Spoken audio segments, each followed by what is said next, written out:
Hello friends in Jesus, welcome to the show 2 Minutes with the Lord. Jesus gives the parable of the sower who went out to sow. Some seeds fell on the path, birds came and ate them up. Some fell on the rocky ground, which had no much soil. They sprang up quickly, since they had no depth of soil.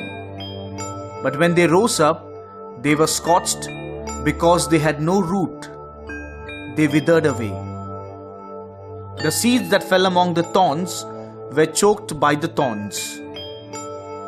The seeds in the good soil brought forth yield that is 100-fold, 60 and 30. This parable can be applied to our life.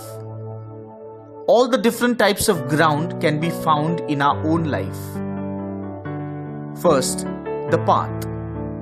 This area of our life can be the places where we do not understand ourselves. We try our best to seek help, but there are certain external factors that disturb and challenge us. Second, the rocky ground.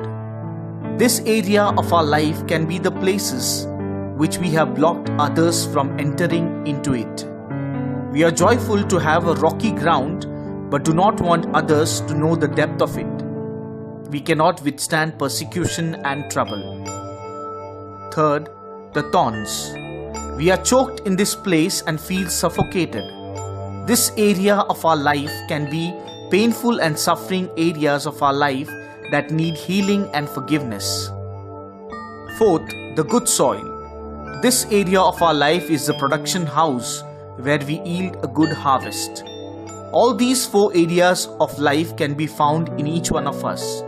We have to understand our life, what sort of ground I am sowing the seed.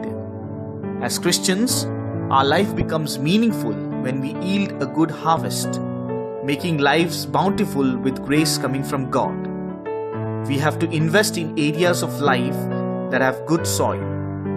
Lord, make me yield abundant fruit in your name. Amen.